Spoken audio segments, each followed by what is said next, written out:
I supported my boyfriend through medical school, and he left me for another woman when he graduated. The day I met him, I had coffee grounds under my nails, a stain on my left sleeve, and exactly $12 in my checking account, which felt rude because I had just finished a double shift and was already trying to calculate whether I could stretch a bag of rice, some eggs, and an overdue electric bill into something that looked like a life. He was sitting at a back table in the coffee shop where I worked mornings, hunched over a stack of thick textbooks with that tired, serious face people get when they are trying so hard not to fall apart that they accidentally look arrogant. I almost disliked him on sight for that exact reason. Then he asked if I could refill his cup and apologized for taking up the table for hours, and I noticed his hands were shaking a little when he reached for his wallet. Not from attitude, from stress. He told me he had just started medical school at a state university nearby. First year, 4 years ahead of him if he could make it through, and was trying to figure out how to survive the part nobody romanticizes. Tuition was mostly handled through a mix of aid and loans, but housing, food, transportation, lab fees, all the ugly little daily costs that don't fit into those shiny acceptance photos, those were another story. I laughed, not because it was funny, but because that was the most normal thing I had heard all week. Everybody I knew was surviving one hidden fee at a time. I was working mornings at the coffee shop, afternoons at a discount store, and picking up office cleaning shifts whenever the crew needed extra hands after everybody richer than us had already gone home. He looked embarrassed when he admitted he was considering dropping out if he couldn't make the math work. I remember telling him, probably too bluntly, that it would be stupid to quit if this was the one big thing he had fought for. That was how it started. Not with fireworks, not with destiny, not with any of that movie nonsense. It started with two tired people talking near a pastry case while my manager pretended not to notice that I had been standing there too long. He came back the next day, then the day after that, and by the time he finally told me his name was Nolan, I was already setting aside the burnt end of a coffee cake for him because he liked the cinnamon edge pieces, and I liked the way he smiled when he forgot to be guarded. He told me about growing up broke, about always feeling like the smartest poor kid in the room and somehow the least comfortable one, about wanting a life that didn't depend on which bill could wait. I told him enough about myself to make it fair. My mother had been unstable in the exhausting, everyday way, not the dramatic one people make documentaries about. My sister had figured out early that being charming got her farther than being reliable. I left home young, bounced through roommates and bad leases, and one terrible boyfriend who thought borrowing money meant never returning it. And by the time I met Nolan, I had become the kind of woman who could spot a shutoff notice through an envelope before even opening it. We started dating because one night he walked me to the bus stop after my shift, and I was so tired I sat on the bench and almost cried over nothing. Literally nothing. A broken shoelace. He sat next to me and waited it out instead of trying to fix me, and that tiny act felt more intimate than half the grand gestures people brag about online. A few weeks later, he kissed me outside my apartment building, and from there it all moved fast in that dangerous way things do when hope gets involved. He spent more nights over. Then most nights. Then his room near campus felt pointless, expensive, and impossible. He showed me the numbers one evening on the back of a grocery receipt, and I showed him mine. And somewhere in the middle of a conversation about rent, bus passes, and whether boxed pasta counted as a personality trait, I made the decision that changed my life. I told him if he could keep his tuition covered and stay focused on school, I would handle the rest for a while. Not because I was rich. I could barely afford my own life. But because I believed in leverage, in timing, in two people dragging each other somewhere better. I said we could live small now and breathe later. I said when he finished medical school, matched somewhere decent, and started earning real money, we would finally get to be the couple that slept normal hours, bought groceries without panic, and maybe got married in a courthouse with cheap flowers and a dinner we actually enjoyed. He stared at me like I had handed him oxygen. He said, "You'd really do that for me?" And I said yes. Because back then, that answer felt romantic instead of catastrophic. He recorded a voice note that same night while I was washing dishes, half joking and half emotional, thanking me for believing in him, saying I was investing in our future, saying he would never forget it. I kept that message for years. I wish I could say I knew to save it on purpose. I didn't.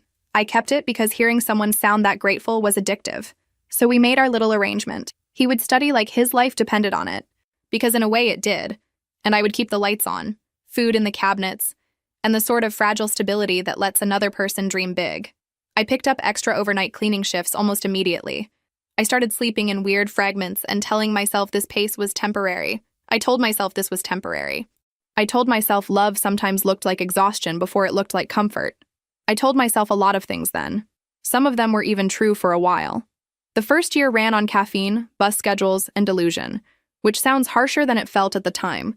At the time, I was weirdly happy. Miserable physically, sure, but emotionally, I was full of that scrappy, hungry kind of hope that makes cheap dinners feel like a team sport. I woke up before sunrise to make coffee and eggs if we had eggs, toast if we didn't. And on especially bad weeks, I pretended that buttered crackers counted as breakfast because I didn't want him starting a clinical lab on an empty stomach. Then I rushed to the coffee shop, went straight from there to the discount store, and after a quick change in the employee bathroom, headed to the office cleaning crew at night. I got very good at carrying deodorant, spare socks, and acting more functional than I felt. Nolan studied all the time. And honestly, that part was real. He wasn't faking the workload. He would come home with underlined pages, complicated terms, stories about anatomy labs, and that glassy-eyed look of somebody living inside a permanent test. In those early months, he still tried. That matters, even if it makes everything that came later more infuriating. He'd rub my shoulders while I heated soup from a can.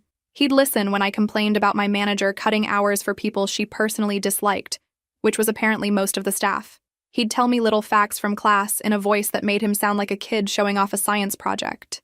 And I'd sit there in a thrift store sweatshirt, smelling like bleach and coffee, thinking, okay, this is hard, but it means something. We didn't go anywhere expensive because obviously we couldn't. So we built a whole private culture out of things that were free or close enough. We watched old movies on a hand-me-down television that took forever to turn on. We split one dessert from the grocery clearance rack every Friday if the week had not actively tried to kill me. We walked around the neighborhood at night when the apartment felt too hot and listened to other people's air conditioners rattle. Sometimes we talked about the future in embarrassing detail. He wanted a clean apartment with big windows and one room that could be an office. I wanted a couch no one had rescued from the curb and a kitchen where the drawers opened without swearing at them first. We talked about marriage the way tired people do, not like a fantasy wedding board, more like, one day we'll sign some papers, eat some cake, and stop being scared all the time. I started saying no to little things without even noticing. A coworker invited me out after work for drinks and I said I couldn't. My sister called asking to borrow money and I laughed so hard she got offended. My mother left me a voicemail about how family helps family, which was rich coming from a woman who had once sold my old desk while I was still living there because she needed cash flow. I deleted it while waiting for the bus. Nolan would tell me I was incredible, that no one had ever believed in him like this, that when he made it, I was going to rest. That was the word he used. Rest. As if he knew exactly how to hit the softest part of me, as if he knew I had been tired since childhood. By the middle of that year, I was taking the occasional weekend catering shift too. Mostly weddings and office events where people in clean clothes asked for extra sauce without looking directly at the person serving them. I'd come home with little packets of sugar stolen from coffee stations because free sugar was free sugar, and Nolan would pull me into bed and tell me we were building something. I believed him so hard it almost makes me embarrassed now. Almost. But I also think people are too smug about what they would never fall for. If nobody has ever loved you in exactly the place you were starving, you don't actually know. The apartment was tiny and always either too cold or too warm, but it felt like ours. We had our routines. His books spreading across the table. My uniforms hanging over chairs to dry because the laundry room charged too much and the dryers barely worked. The jar on the counter where I dropped loose change and emergency cash. The list on the fridge with due dates written in marker. We kissed in the kitchen. We fought over nothing and made up fast. He said once, very quietly, that he couldn't wait until I didn't have to live like this anymore, and I kissed him before he could see my face because I actually got emotional over it. Which, yes, sounds pathetic now. I know. What I didn't understand then was that he loved the setup a lot more than he loved the cost of it. Still, that first year felt like proof that hard things were survivable if two people meant what they said. I went into the second year committed and still buying the dream harder than I should have. The second year was when money stopped being background stress and became a living thing in the apartment, like mold you couldn't fully scrub out. Fees started popping up everywhere. Lab fees, exam fees, supplies, required equipment, a textbook that cost more than my monthly groceries and apparently could not be bought used because this particular professor changed editions like it was a personality trait. Nolan would come home tense, trying not to sound panicked, and say things like, "I hate to ask, but this one is actually necessary." And I would feel my stomach drop before I even saw the number. I took out my first personal loan on a lunch break, sitting in a cramped office with fluorescent lights, and a man who kept tapping his keyboard like my financial humiliation was taking too long. The interest rate was disgusting. I signed anyway.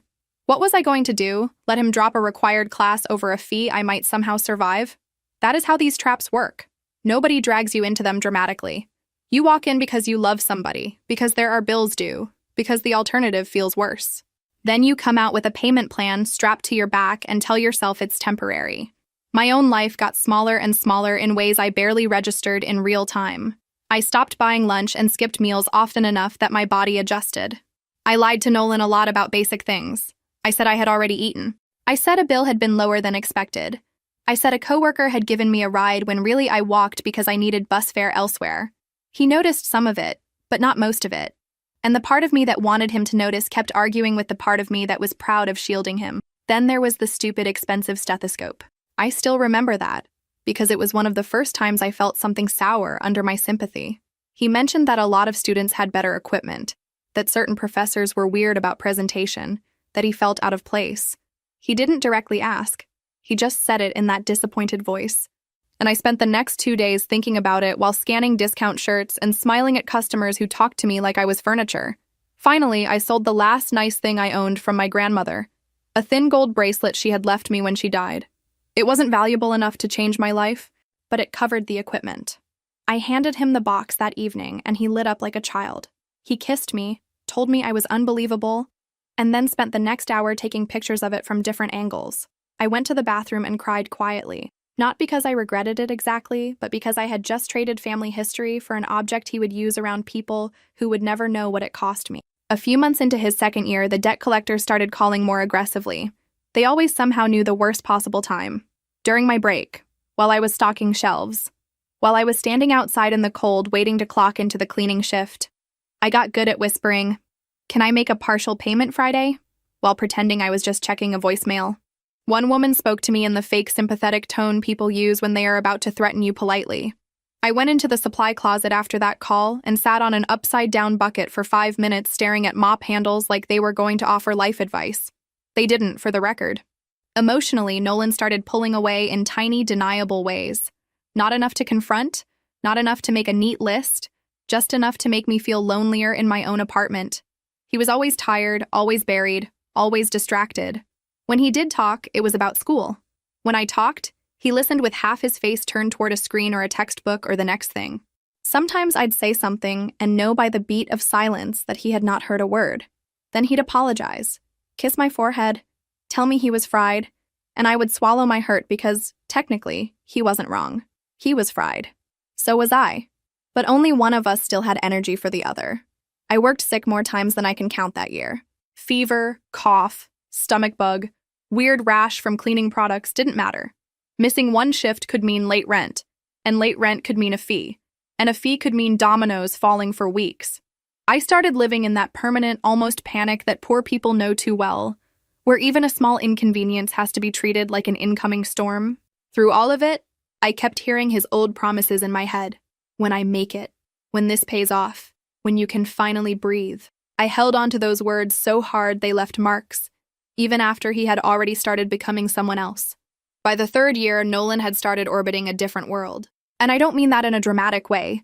I mean literally a different set of rooms, people, expectations, and social rules. There were more dinners with classmates, more study groups that somehow happened at expensive restaurants, more little networking events tied to internships, faculty mixers, donor things, hospital-adjacent events where everybody wore neutral colors and spoke in calm, polished voices. He started talking about professional environments the way people talk after they have spent enough time around money to mistake comfort for character. At first, I tried to be supportive. Of course I did. I ironed his shirts as best I could. I learned the names of departments I didn't understand. I asked how the event went, who he met, whether it felt promising. He would answer, but vaguely, like the details weren't for me. One night I joked that maybe I should come to one of these mysterious gatherings, since I was apparently dating a future doctor and all. He laughed, but there was this strange tightness in it. And he said it would probably be boring for me, just people talking shop. Boring for me. I let that one slide and then got angry at myself later in the shower because it sat under my skin all night. He started noticing things about me that had never been problems before. My accent, my clothes, the way I spoke too directly. He'd make polishing comments. Maybe say it this way. Maybe don't joke like that around them. Maybe wear the blue one if we go somewhere. I knew the difference between help and editing. The first time I showed up near campus unexpectedly, it was because I had a break between jobs and wanted to surprise him with lunch. Cheap lunch, obviously, but still. I had packed sandwiches, fruit, and one of those generic sparkling waters he liked. He was standing outside one of the buildings with a group from school, all of them in nice coats, laughing about something. When he saw me, his face did this quick flicker. Not joy. Not even confusion. Annoyance. Tiny, but real. He recovered fast and came over, but the damage was done. He took the bag, thanked me in that stiff public voice, and barely introduced me. "This is Marisol," he said, as if I were a neighbor borrowing sugar instead of the woman holding his whole life together with overtime and Tylenol. I stood there feeling too visible and somehow invisible at the same time, which is a disgusting combo if you've never had the pleasure. Later, he said I was being unfair, that he had just been caught off guard, that I made things awkward because people were in the middle of a conversation. Maybe. But that day, something snapped into focus. I began noticing how often he acted one way with me in private and another way around the people whose approval he wanted. It wasn't just stress anymore. It was curation. He was rearranging his life so I fit into it only when it was convenient and looked invisible when it wasn't. The receipts started too. Fancy restaurants, valet charges, cocktails I could not pronounce if you paid me. He always had explanations. A classmate's birthday, somebody else's treat, group celebrations after exams. I told myself not to be paranoid because jealousy can make you stupid, and I was trying so hard not to be that woman, the suspicious one, the clingy one, the girlfriend who resents ambition because she doesn't understand the world it requires. I kept editing myself right alongside him. That was probably the most humiliating part. I didn't just let him move me into the shadows. I helped dim the lights. By the time he was heading into his final year, I was desperate for something concrete to hold on to, and I don't just mean money. I mean language, dates, plans, proof that the life we had bled for together was still ours and not just some training ground he planned to graduate out of. I brought up marriage one Sunday afternoon while folding laundry on the bed, which in hindsight was maybe too domestic a setting for a conversation that ended with my whole chest cracking open, but whatever. I wasn't asking for a ring that second. I wasn't dragging him toward a florist. I just said maybe we should start talking seriously about next steps, about what the timeline looked like once he graduated and had a real salary coming in. Totally reasonable. Disturbingly reasonable, actually. He went stiff. "I don't have room for this right now. You always pick the worst times." "The worst times?" I repeated. "When would be a good time exactly? When I'm not under pressure about matching with the right hospital and not ruining my future." "You're making everything about us." "About us?" I was holding one of his socks. "This was never framed as just your future. You called it ours. You promised me." He sighed in that exhausted, superior way that makes you want to swing a lamp. "Maybe you're too focused on promises made when we were younger and broke. Maybe you should be more realistic about how people's priorities change." Realistic. That word again. Like realism meant me shutting up while he revised history in real time. The fight got uglier from there because I stopped trying to be graceful. I brought up the jobs, the rent, the loans, the groceries, the fact that I had spent years keeping him alive on cheap food and bad sleep. He said, "I never asked you to do all that," which is one of those sentences that should come with a warning label because it can change how you hear every memory that came before it. I literally laughed when he said it. Not because it was funny, but because my body refused to process that level of cruelty soberly. I asked if he wanted to go back and edit the voice notes too, maybe re-record the gratitude in a calmer tone. He told me I was being dramatic.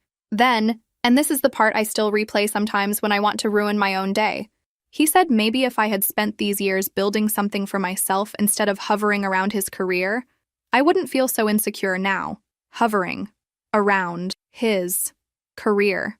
I wish I could report that I stood up, delivered a devastating speech, and kicked him out on the spot. I didn't. I cried.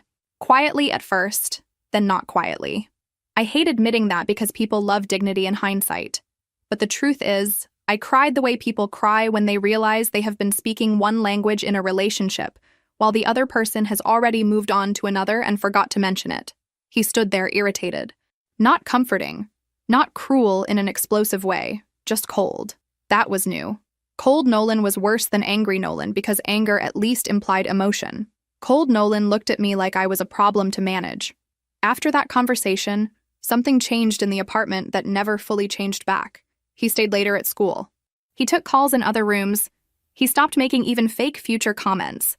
The tenderness dried up so thoroughly it became embarrassing to remember it had ever been there. When I was too tired to cook something decent, he made little remarks about how we couldn't keep eating like college freshmen forever. When I pointed out that college freshmen usually weren't juggling 2 jobs, extra shifts, and a grown man's dreams on their spine, he accused me of weaponizing sacrifice. That was another favorite move of his by then. Turn my labor into manipulation the second I expected it to mean anything. Meanwhile, I was still drowning. The rent was due. The loan payments were due. My body felt older than it was. My mother called one day asking if I could help my sister with a deposit because she was between jobs again, and I actually started laughing so hard I had to sit down on the floor. The kind of laugh that sounds 1 inch away from a breakdown. Family apparently only counts when they want something. That part never changes. Somewhere in that final year, I started seeing the real shape of what had happened to me. I had not simply supported a partner through a hard season. I had constructed an entire platform out of my own life and invited him to stand on it until he could reach a world where he no longer had use for me. And because I loved him, because I am not proud enough to pretend I didn't, I stayed in that apartment trying to salvage the version of him that had once looked me in the eye and said we were building something together. He was already gone. I just hadn't caught up yet.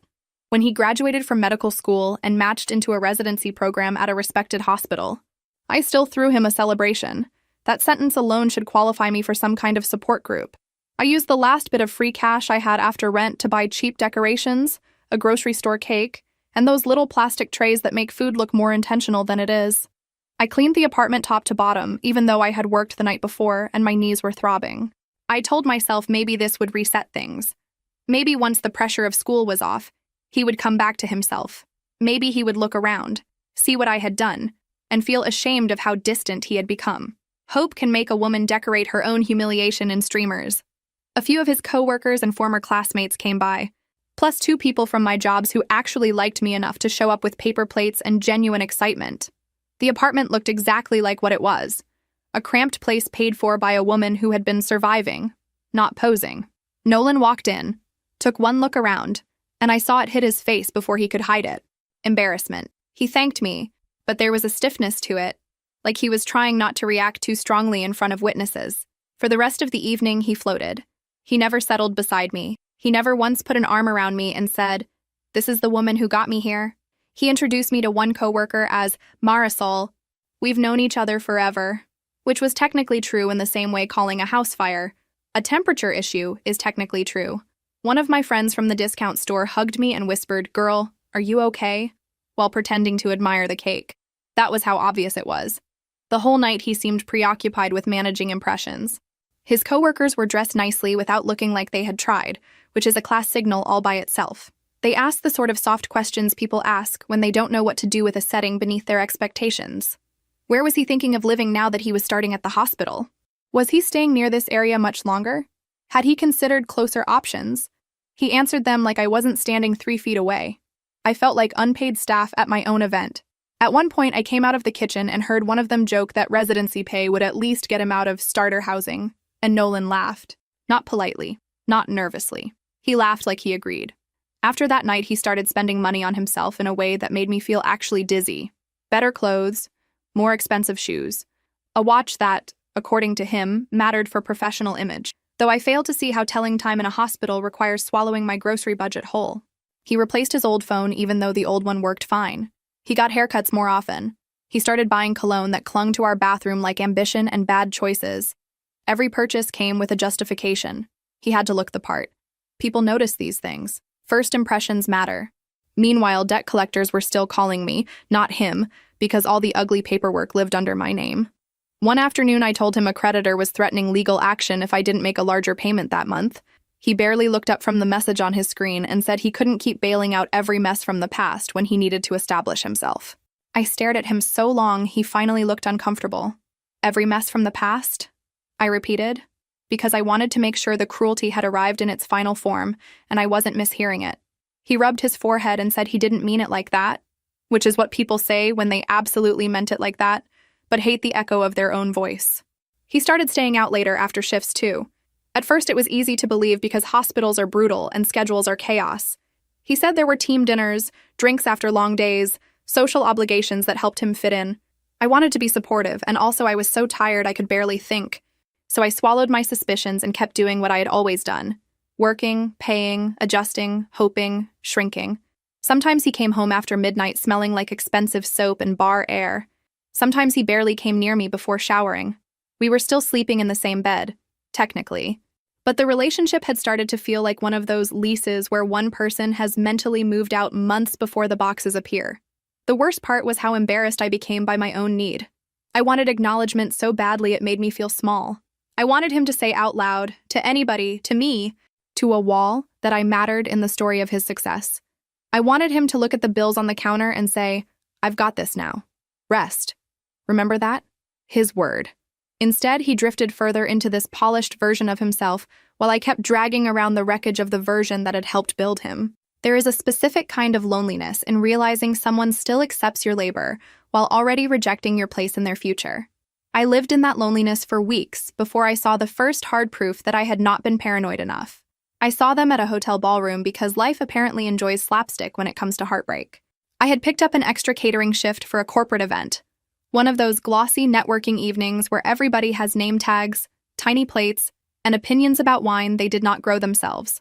I was wearing a black server uniform, with shoes that pinched and one of those fake neutral smiles you learn in service work. And I was already in a bad mood because my manager had changed the setup twice, and someone in a suit had clicked his fingers at me like summoning a pet. Then I looked toward the entrance, and there was Nolan. He wasn't alone. The woman beside him looked exactly like the kind of life he had started trying on. Not because she was prettier than me in any objective fairy tale way. I am too old for that nonsense. But she looked expensive in the relaxed, inherited sense. Her dress fit like it had been chosen for her, not hunted down under fluorescent lights after a markdown. Her hair looked effortless in the way effortful things do when money is involved.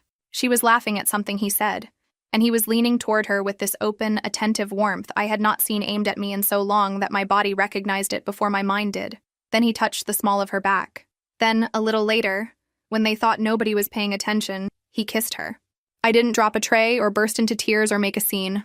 I just froze for one horrible second and then kept moving because when you work jobs like that, your body learns to obey before your heart catches up.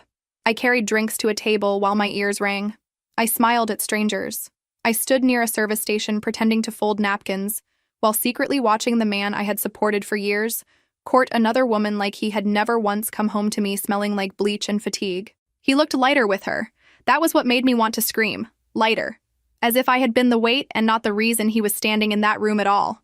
I took one picture. Just one. My hand was shaking so badly I was shocked it came out clear.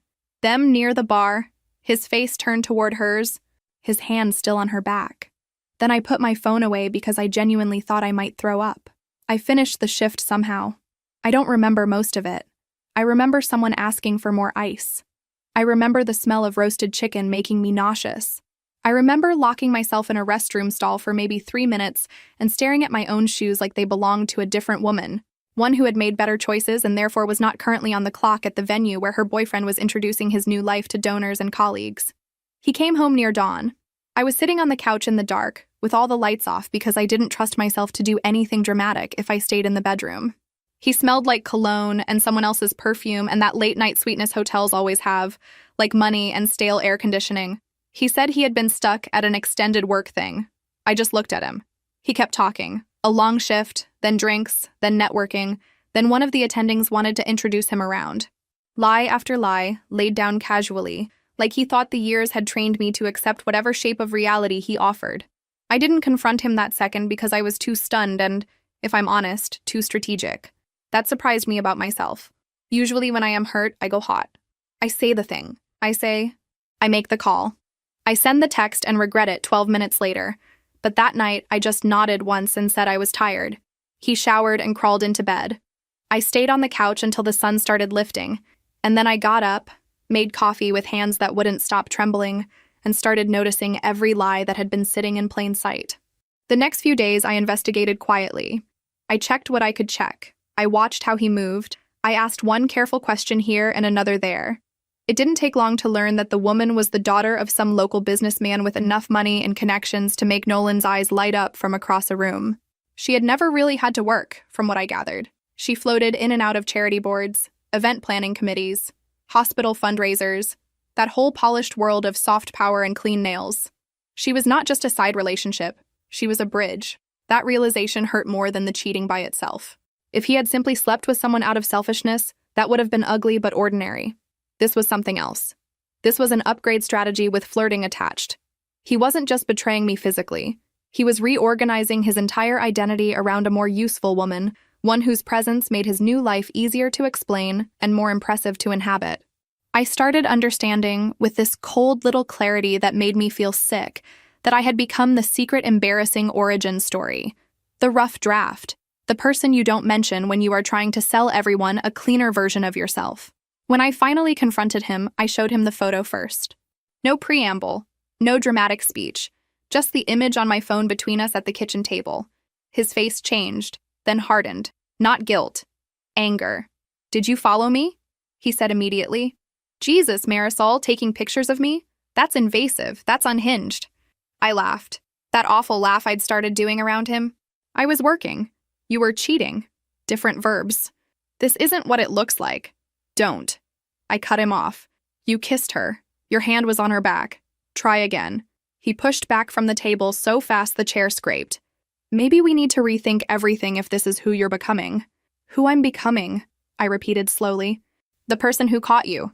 That's who I'm becoming. Who I was becoming." As if betrayal had happened to him. After that confrontation, he grabbed some clothes and left, staying with a classmate for 2 nights.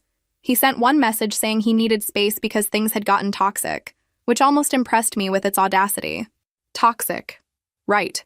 I went to work, came home, stared at the apartment, and felt rage moving through me in these weird waves. Not clean or empowering, just exhausting. I wanted to smash things. I wanted to beg. I wanted to call his supervisor and my mother and the moon. Instead, I made a list of everything in the apartment that technically belonged to me, which was almost all of it. That calmed me down more than breathing exercises ever have. On the 3rd day, while he was still gone, I opened our shared laptop at home because I needed an old receipt for rent, and his messages were right there because apparently the brilliant future doctor had not logged out properly. I know some people will act horrified about privacy at this point, but spare me. Privacy is not sacred after you use it to build a second life on my dime. I clicked. Of course I clicked. What I found somehow still managed to be worse than the hotel. The relationship with that woman had been going on for months. Not casual months either. Full story-building months. There were pet names. There were plans. There were messages from him saying he finally felt understood, which, wow, thank you. That one had range. There were long little essays about his ambitions, his frustrations, his belief that he had outgrown old circumstances. She asked almost nothing practical and reacted to all his nonsense like he was delivering prophecy. He loved that. Men always love that. And threaded through those messages was a version of me so distorted I had to read some lines twice. In his telling, I was basically a fated obligation. A woman from an old chapter. He implied we were barely together in any real sense. In one message, he wrote that I had become impossible to talk to because I resented his success. In another, he said our relationship had been dying for a long time, which was interesting considering he had still been eating food I paid for and sleeping in my bed every night. The most disgusting parts were the messages to friends. He described her as the kind of partner who matched the life he was stepping into. He said she fit. He said I looked exhausted all the time and brought the energy of struggle into every room. Brought the energy of struggle. I sat there in our apartment, with the cracked dish rack and the overdue power notice and the cheap curtains I had hemmed by hand, and thought, yes, Nolan, that struggle would be the one that put you through medical school. There were receipts too. Gifts, dinners, rides, little expensive gestures, all bought with the salary he had refused to use to help me catch up on the debts created while supporting him. That was the moment something in me finally cooled. Not healed, not strengthened, cooled. Enough to become practical. I printed screenshots at a copy place on my break the next morning, paid in coins and felt deranged doing it, but also weirdly steady. There is power in paper. A digital lie can still try to wiggle. A printed one just sits there and stares back. When he returned that evening, I had his bags packed by the door. Not everything, because some of it I needed help identifying, but enough to make the point. He took one look and said, "What is this?" In the calm tone people use right before they become the victim in their own memoir. I told him it was his move-out process. He said he lived there. I said no, actually, I lived there, paid there, signed there, and apparently funded his ability to cheat from there. He tried to pivot into conversation mode, asking if we could not do this in such an extreme way. I handed him a folder of screenshots. He went pale then, which was the first truly satisfying facial expression I had seen from him in months. We fought for over an hour. He accused me of violating his privacy, manipulating the narrative, clinging to promises from when we were young and saying reckless things. I accused him of using me, lying to me, and then trying to erase me once my usefulness no longer matched his ambitions. He actually said I was acting like I deserved ownership over his entire future because I helped him when times were hard. Helped him. Again with that minimizing language, like I had loaned him a jacket instead of underwriting his life. At one point, I asked him to say the sentence out loud. You carried us for years, and I repaid you by cheating and pretending you were embarrassing. He refused because once you phrase things honestly, they stop sounding defensible. Then he said the cruelest thing he had ever said to me. He told me I had wasted my best years betting on a man who never loved me the way I loved him. Not in anger exactly. In clarity. As if he thought I needed the truth. I remember gripping the edge of the counter so hard my nails hurt. I also remember noticing, absurdly, that one of the overhead bulbs was flickering and thinking I had meant to replace it weeks earlier. Your brain is weird in crisis. It reaches for errands because reality is too ugly. I told him to get out. Properly this time. Not theatrically. Not go cool off. Get out. He threatened to fight me on it until I reminded him the lease was in my name, the utilities were in my name, and if he wanted this to become public among his carefully curated colleagues, I was available to discuss details. That landed. He was already halfway into his new life, and scandal was inconvenient. He shoved some clothes into the bags, muttered that I was impossible, and left with the kind of righteousness only cheaters seem able to access on demand. The apartment was silent after. Just devastatingly silent. I sat on the floor and cried so hard my ribs hurt. Then I made tea because I didn't know what else to do. Which felt insane, but tea is what people make when things are bad enough to be stupid. I kept looking around at all the years still sitting in the room, the chipped mugs, the bookshelves, the dent in the couch cushion where he used to fall asleep studying back when he still let me matter. He had gone, but the debt had not. The grief had not. The bills definitely had not. I was alone with the invoice of loving him. The next morning, I went to a free legal clinic at a community center, 2 bus rides away because panic had finally evolved into logistics. I had barely slept. My face was puffy, my stomach was wrecked, and I was carrying a folder that made a soft paper sound every time I moved, which somehow felt more dignified than the emotional disaster happening inside me. The volunteer lawyer was a woman with tired eyes and a cardigan that looked like it had seen some things. I trusted her immediately. Maybe because she didn't give me that pity smile people use when they assume you were just naive and should have known better. She just asked questions. Who was on the lease? Who paid which bills? Was there written proof of financial promises? Had he lived there continuously? Did I feel physically unsafe? Practical questions. Bless practical questions. I told her everything, including the humiliating parts. The jobs, the loans, the groceries. The years of covering rent and utilities and transportation while he studied. The voice notes, the texts, the cheating, the way he was now trying to recast all of it as me, making independent choices he had never requested. She listened, took notes, and said something that steadied me more than I expected. She said, people like him always rely on informality. They think if love touched it, the record disappears. She explained that proving financial obligation between unmarried partners was complicated. In our state, there was no common law marriage, so I couldn't claim spousal rights. But there might be a case for unjust enrichment if I could show a clear pattern. Explicit promises of repayment, documented reliance on those promises, and evidence that he knew I was going into debt specifically to support him while he advanced his career. She warned me it wasn't guaranteed, that judges could see it as voluntary gifts between partners, but said the messages and receipts were strong enough to try.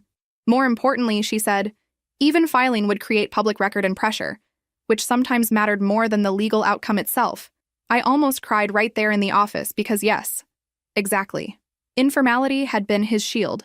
Our whole relationship had lived in that soft space between romance and unpaid labor, where everything feels too intimate to document until the day you need proof that you weren't hallucinating the exchange. Legally, the situation was not magical.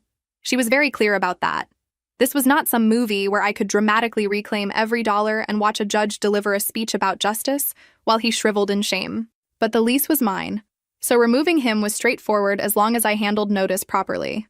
As for the money, she said there might be a path if I could show a pattern of reliance, explicit promises, and documented contributions tied directly to the mutual expectation he had encouraged. Not guaranteed. Not pretty, but possible enough to pursue. Possible was all I had. So I started gathering everything. Every rent payment, utility bill, grocery receipt, bus pass refill, transfer, book purchase, equipment cost, lab fee, emergency payment. I dug through email folders and old messages like an archaeologist of my own bad decisions. I even found that voice note from the first night. His voice grateful and young, promising he would take care of me once he made it. I sent it to my lawyer with shaking hands. The more I collected, the sicker I felt. It wasn't even just the total, though the total was horrifying. It was the shape of my life emerging on paper. Year after year of me working, paying, compensating, adjusting, while his future got cleaner and shinier and mine got thinner around the edges. I found old messages from him thanking me, saying he couldn't have done this without me, saying once he was earning, he would take care of me the way I had taken care of him. There were enough of those to make his later denials look not just false, but insulting. A few weeks later, I also made one of the messier choices of my life, maybe the messiest after dating him in the first place. I wrote about what happened on a local community page using a throwaway account. I did not name him. I did not post his photo. I did not mention the hospital directly. I was not trying to get sued into a cardboard box. But I wrote the story in detail, enough detail that anyone who knew the situation well could probably connect the dots. I wrote about supporting a partner through medical school, working myself ragged, being promised a future, then getting discarded for someone wealthier once the degree and status were secured. I included blurred receipts and cropped screenshots to show I wasn't inventing the whole thing after one dramatic fight. Then I posted it and immediately felt like I might throw up. I expected maybe a few comments and then internet dust. Instead, it spread. Not viral in the national television sense, nothing ridiculous, but local enough and fast enough to become its own weather. Women shared their stories. Men shared stories about sisters or mothers who had carried someone the same way. Strangers argued about whether emotional labor counts when there are no contracts. Some people blamed me for being foolish, which, fine, that was always coming. But enough people recognized the pattern that the post gained traction beyond the usual little gossip circle. People are less shocked by cheating than by a recognizable scam dressed as romance. I watched the comments late at night with a mix of vindication and shame. Vindication because I was finally being believed in a way that did not require me to beg. Shame because even anonymous exposure still left me feeling bare. My sister messaged me after somebody sent her screenshots and asked, "Please tell me this isn't about you," which was such a perfectly self-centered family response that I laughed in the grocery line and startled the cashier. My mother called to say I was airing private matters publicly and ruining my own reputation. My own reputation. I asked her if she remembered the part where I had been financially gutted and cheated on. She said that was exactly why I should be keeping my head down, because people judge women harder. There it was. The family motto dressed as advice, absorb quietly. Then the other woman found out. Not from me directly. From someone in her circle who recognized enough of the story to ask questions. That part moved fast. Nolan had apparently told her a very polished version of his life. Self-made. Overcame hardship alone. Old relationship lingering in vague, unresolved sadness, but basically over. No mention of the woman carrying rent while he studied. No mention of years of support, promises, dependence, or the fact that he had crawled out of one life using someone else's spine and then tried to call it individual excellence. According to a mutual whisper chain that eventually reached me, she confronted him and things went badly. Her family did too. Turns out wealthy people do not love discovering that a carefully packaged professional man has been lying in ways that could become embarrassing at charity events. That didn't heal me, just to be clear. Other people's disappointment is not a bandage. But hearing that his little social ascension had hit turbulence because the backstory leaked out, that gave me enough energy to keep going. I wasn't just crying in the apartment anymore. I was organizing, filing, printing, building my own version of a record before he could finish erasing me from the public one. The case itself was not glamorous. I want to say that because people get weirdly addicted to courtroom fantasies when they hear words like lawsuit or hearing. Real legal processes, especially for regular people, are mostly fluorescent rooms, paperwork, rescheduling, stress nausea, and learning that justice is often just whoever has the patience to keep documenting. Nolan hired a lawyer faster than I expected, which told me two things right away. 1, he was scared. 2, he had resources available for defense that somehow had never existed when I needed help paying the debts from his school years. Love that for me. His side tried the obvious angle first. Everything I had done was voluntary. There had been no enforceable contract. Relationships involve support all the time. Adults make choices. Nobody forced me to work extra jobs and shifts. All technically plausible sentences if you stripped out context. History and the pile of messages where he repeatedly described the arrangement as something he would repay once he was able. That was the thing about Nolan. He had always counted on vibes. He counted on gratitude being too intimate to preserve, on sacrifice being too emotional to quantify, on my shame being stronger than my memory. Unfortunately for him, I had become both ashamed and organized, which is a dangerous combination in a woman with access to a copy machine. At one hearing, his attorney tried to frame me as a bitter ex weaponizing old communications after a breakup. I felt myself getting hot in the face, that familiar panic rage cocktail. Then my lawyer calmly introduced printed messages, years apart, where Nolan explicitly referred to my financial support as an investment in our future and promised to make it right once he started earning. She presented records showing his address, my lease, my payments, the recurring pattern of me covering his living costs while he advanced. She did not need a dramatic speech. She just stacked evidence. Watching that happen was weirdly intimate, like seeing someone translate my exhaustion into a language institutions actually respected. The pressure on him grew from more than one side, too. The engagement, from what I heard, quietly dissolved. Not with some huge public scandal, just a sudden cooling, postponed announcements, then nothing. He looked worse at the hearings than he had ever looked in our apartment, which I know is petty to enjoy. But I did enjoy it. Sue me. Actually, don't. He had the drawn, irritable face of someone learning that reinvention works best when nobody from the first draft keeps receipts. Some colleagues apparently knew pieces of the story by then. Not enough to destroy his career or anything extreme, but enough that the glossy narrative around him got scratches. That mattered to him more than I think the money ever did. Eventually, after 2 preliminary hearings where my evidence kept stacking up and his polished story kept getting harder to defend, his lawyer reached out privately. The legal case itself was shaky. We both knew that. But the exposure was killing him professionally. Colleagues were asking questions. The hospital where he worked had seen screenshots from my community post. His new social circle was watching. His lawyer floated a settlement. Partial reimbursement in exchange for signing an NDA and taking down any public posts. Not because I would definitely win in court, but because the cost of fighting publicly was higher than the money. Not every dollar. Not enough to restore the years. Not enough to buy back my health or my 20s or the bracelet from my grandmother, but enough to matter. Enough to clear the ugliest debts and stop the collector calls. I took the deal after arguing with myself for 3 nights. Part of me wanted to keep fighting out of principle. Another part of me knew principle doesn't keep the lights on. Survival won. Survival often has to. About 6 weeks after the settlement was signed, the first payment hit my account on a Thursday, while I was on break behind the discount store, sitting on an upside-down milk crate next to a delivery door that never closed right.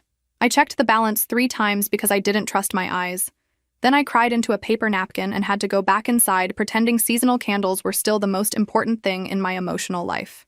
I used that payment exactly how glamorous dreams are made of. I caught up on rent, paid down the worst loan, and bought groceries without doing calculator math in the aisle for the first time in months. I also bought myself decent insoles because my feet had been begging for mercy for years, and apparently I had decided martyrdom was a personality. Money did not fix the emotional part. It fixed the emergency part, which is not the same thing but is still holy in its own way. When survival panic quiets down even a little, the grief gets louder. I started sleeping badly, then sleeping too much on days off, then getting weirdly angry at commercials, songs, random men in hospital scrubs, women with engagement rings, cheap cinnamon coffee, all of it. I felt humiliated all over again every time someone said, "At least you got something back," because yes, technically true, but what a bleak consolation prize. Congratulations on recovering a fraction of the expenses from the man who used your devotion as scaffolding. Still, things changed. I was able to drop one job. Just one at first, but even that felt unreal. I stopped cleaning offices at night, which made me cry the last time I turned in my supply key. Not because I loved the work, obviously, but because my body had adapted so completely to constant depletion that the idea of ending one layer of it felt suspicious. I didn't know who I was after years of measuring my worth by how much I could carry. Exhaustion had been my identity for so long that rest felt like stolen property. Nolan had promised it to me once as a future reward. In the end, I had to claw back a shabby version of it through legal paperwork and spite. I also started noticing how deep the damage went beyond him. The whole setup with Nolan had hooked itself into older wounds I had never fully named. My mother loving whoever was easiest. My sister floating through life on charm while I became the responsible one by default. The family habit of treating my labor as atmosphere. Always there, never special, definitely not something requiring repayment. Nolan did not invent my weakness. He recognized it. He stepped into a role that my childhood had practically rehearsed for him. Once I saw that, I felt both wiser and more furious. Being used by one person is awful. Realizing half your emotional reflexes were trained to make you easy to use is worse. The community center offered a support group for women dealing with financial abuse and coercive relationships, and I joined even though I almost bailed the first night. I thought maybe I didn't belong because Nolan had never hit me, never screamed in the walls shaking way, never controlled what I wore or who I saw in the cartoon villain version people recognize instantly. But once the women started talking, I heard the pattern everywhere. The minimization, the promises, the dependence disguised as teamwork, the way your labor becomes invisible the moment you ask it to count. I sat there clutching a cup of bad coffee, listening to strangers tell pieces of my own life back to me in different accents, and felt something in me unclench, not heal, just unclench enough to breathe.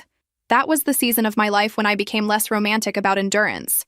I had always treated staying as proof of character, working harder as proof of love, understanding more as proof of maturity. What a scam. Sometimes staying is just staying. I had built a whole identity around enduring things that should have sent me running. These were not elegant insights. They arrived mean and practical, the way real lessons usually do. I stopped answering my mother's calls for a while, then eventually answered just to tell her I was done being the responsible one by default. My sister sent me a long message months later asking to reconnect, and I left it on read. Not forever, maybe, but for now. About 3 years after everything fell apart, I finished a part-time certificate program in office administration and got hired at a community hospital in a scheduling job with fixed hours and benefits. I moved into a smaller apartment with better light and drawers that actually opened, which felt nice. A while after that, a man from another department asked me to get coffee one afternoon, and I made him split the bill. He laughed. We took things slow.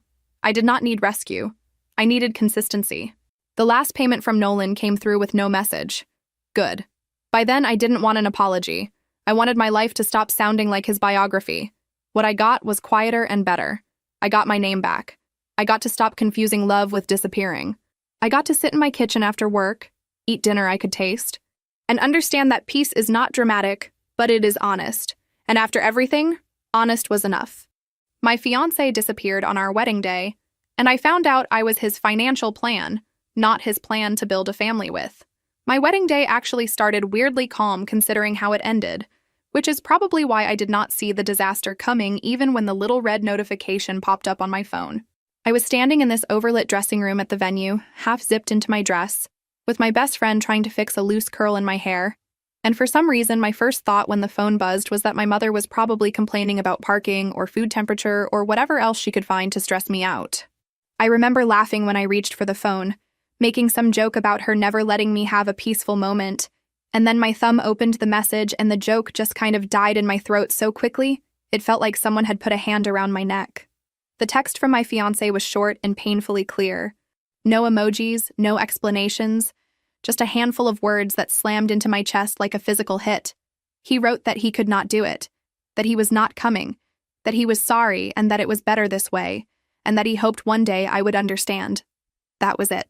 Years of dating, months of planning, loans and deposits and family drama, all boiled down to a few lines that looked like he was canceling a dinner reservation instead of our entire future. For a second, I honestly thought it was some kind of twisted prank, that he was going to walk in with a camera crew and yell that this was a surprise or a joke, because there was no way someone who just told me that he loved me last night would cancel our wedding by text about 40 minutes before the ceremony was supposed to start. I must have read that message 10 times in a row because the words kept blurring and sliding off the screen. My hands started shaking so much I had to sit down before my knees gave out. And my best friend kept asking what was wrong, but my mouth would not cooperate. My brain started doing this weird thing where it zoomed in on tiny details that did not matter, like the fact that my nail polish had a chip on one finger or that there was a stray thread on the hem of my dress. Meanwhile, my whole life was obviously collapsing in slow motion, and my body just refused to catch up emotionally. I could hear guests laughing out in the hall, music playing softly from the speakers, someone dropping a tray in the kitchen and swearing, all these normal sounds of a normal wedding day while my phone screen kept screaming that nothing was normal anymore. When I finally managed to say the words out loud, my voice came out so flat that my friend thought I was joking at first. I told her he was not coming, that he had canceled, that the wedding was off, and she just stared at me with the brush still frozen in her hand like I had started speaking another language. She asked to see the message because I guess she needed physical proof that anyone could be that cruel, and then her whole face changed when she read it. Her eyes filled with this mix of rage and pity, which is honestly one of the worst combinations to receive when you are in a white dress and your mascara is already hanging by a thread. She knelt in front of me and kept saying we would figure it out, that we could still breathe, that I should not do anything dramatic, which of course made my brain immediately go to all the dramatic possibilities available. I know this is the part of the story where a sensible person would say, they quietly canceled everything, went home, cried with a tub of ice cream, and started therapy the next day. That is not what happened. I sat there thinking about the loan I had taken out to pay for this venue, the money my parents had grudgingly chipped in while reminding me monthly that I better not waste it, the relatives who had flown in from other states, the stack of gifts already piled on the table in the lobby, and something inside me snapped in a way that felt both reckless and strangely clear. I was humiliated, yes, but underneath that there was this sharp wave of anger that he got to just walk away with a text while I was the one left holding the bill. The dress. The entire circus. When my friend stepped out to talk to the coordinator, I got up and wandered down the hallway like a ghost, not really seeing anything until I almost walked straight into him. He was leaning against the wall near the back entrance, straightening his tie, totally unaware of the bomb that had just gone off in my phone.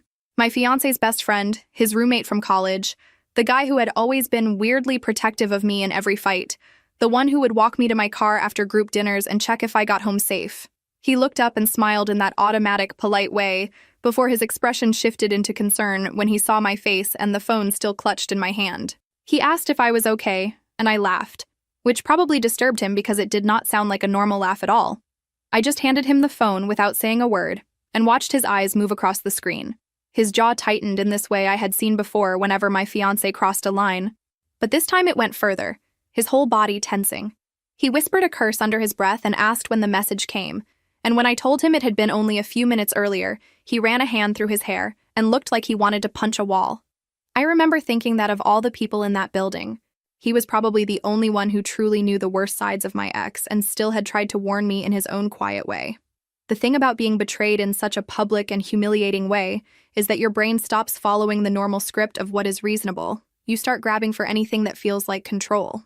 I heard myself ask him, almost casually, if he had known this was coming, and he immediately said no, that if he had even suspected, he would have told me. He would have dragged my ex here himself. He kept saying how sorry he was, how I did not deserve this, how he had never liked the way my ex talked about money and pressure and getting his life back after the wedding.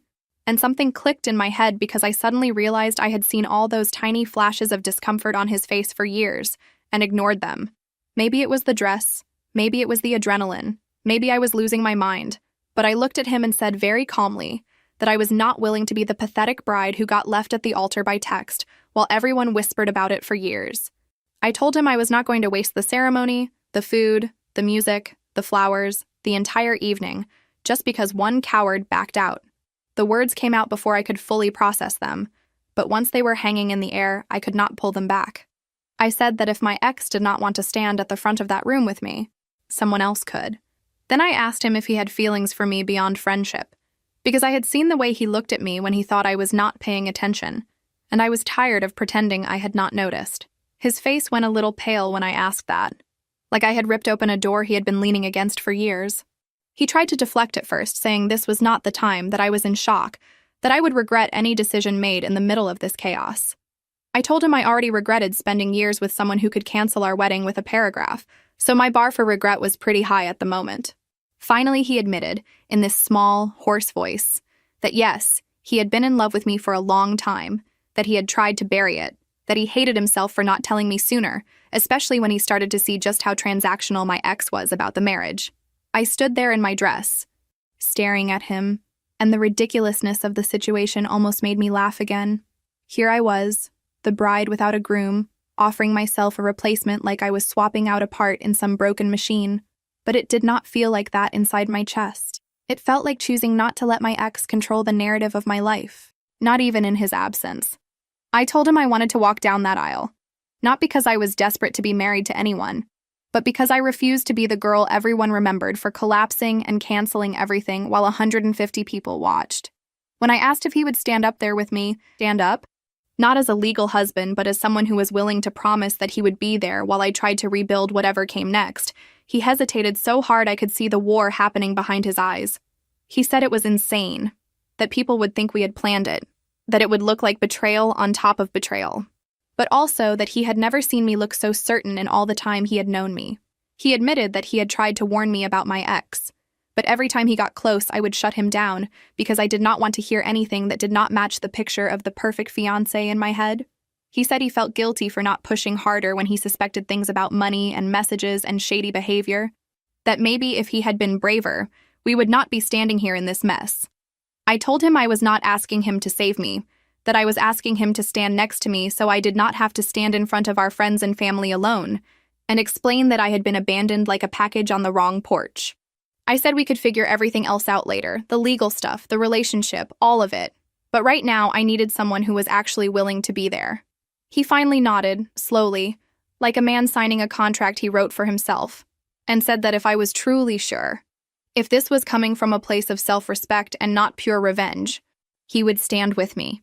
Walking toward the ceremony room felt like walking into a storm I had chosen on purpose. My friend met us halfway and looked between us with wide eyes, and I could see the questions forming on her face. I explained in the fastest, most chaotic summary possible what had just happened, and she stared at me like I had lost my mind, but also like she understood why. She said that if I was going to do this, I needed to own it with my whole chest. No apologizing, no shrinking, because otherwise the crowd would eat me alive. She squeezed my hand and told me she would back me up no matter what, even if we both ended up as the cautionary tale people whispered about for the next decade. Before anyone sat down in neat rows, I actually walked into the cocktail area and asked the DJ to cut the music so I could use the microphone. I told everyone that the groom had just texted to say he was not coming, that I was not going to pretend everything was fine, and that I understood completely if people wanted to leave. There was this long, awful minute where nobody moved, and then my ex's entire family stood up and walked out together, followed by a chunk of other guests who clearly wanted no part of whatever was about to happen. The people who stayed did it on purpose, not because they were trapped, and that detail still matters to me more than any of the photos from that day. When the doors to the ceremony room opened, I could feel the air shift as everyone turned to look at me. The music that was playing did not fit the mood anymore. But nobody had had time to change it, so there I was, walking toward the front with my almost husband, now suddenly partner, standing where the groom was supposed to be. My parents' eyes hit me like lasers, my mother's mouth pressed into a tight line, my father whispering something that made her eyes widen. And on the left side, where my ex's family had been earlier, there was a block of empty chairs that looked louder than any shouting. I took the microphone from the stand before anyone else could speak, and felt the weight of the room sit on my shoulders. I told everyone, in a voice that shook at first but then grew steadier, that the groom had sent me a message a few minutes earlier saying he was not coming. I did not read it out loud, partly because I was not going to give him that much power, and partly because I did not trust myself not to choke on the words. I said I was not going to ask everyone to go home, that the food was paid for, the music was ready, people had taken time off work and traveled, and I refused to let one person's cowardice ruin the whole night. Then I told them that the man standing at the front with me had chosen to step up, that we were going to have a symbolic ceremony instead of a legal one, a promise between two people to support each other through whatever ridiculous hurricane this decision would cause. I could hear gasps and whispers and the kind of low hum you get when people smell gossip. Someone from the remaining crowd shouted that this had to be some kind of stunt, that I must have planned it all along. A few other voices joined in with similar accusations, but they were quickly drowned out by people shushing them, telling them to let us speak. The friend who had agreed to perform the ceremony cleared their throat and, after a quick whisper from me, explained that what we were about to do had no immediate legal power, that nothing was being filed that day, that it was essentially a public commitment, not a marriage in the technical sense. That calmed a few people, but enraged others even more, because somehow the lack of legal paperwork made it feel more dramatic, like we were performing our emotional train wreck for their entertainment. I could see some guests nodding in support, others shaking their heads in disbelief. A few people actually got up and walked out before we even started, muttering things that sounded a lot like the words crazy and desperate. We went through the motions of the ceremony with this weird mixture of sincerity and surreal awareness. When it was time to say something like vows, I did not talk about forever or destiny or soulmates. I talked about choosing not to disappear just because someone else decided I was disposable. I said that he had seen me at my lowest in this exact moment and still chose to stand beside me, and that counted for more than promises made in comfortable times. He spoke too, voice low and a little rough, admitting that he had been a coward for too long, watching from the sidelines while my ex turned our relationship into some kind of financial plan, and that he was done being silent, even if stepping up made him look like the villain in some people's stories. By the time we did the symbolic ring exchange, the room had split into 3 groups. There were the people clapping and wiping their eyes, clearly the ones who loved drama but also genuinely cared about me. Then there were the ones staring with tight, judgmental faces, mentally writing their own version of events to retell later. Finally, there were the empty chairs of those who had left, which honestly hurt more than I expected, because every empty seat was another person choosing my ex's absence over my attempt to salvage some dignity.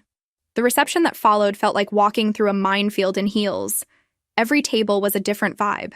Some people hugged me and whispered that I was brave, that I was doing what they never would have had the courage to do.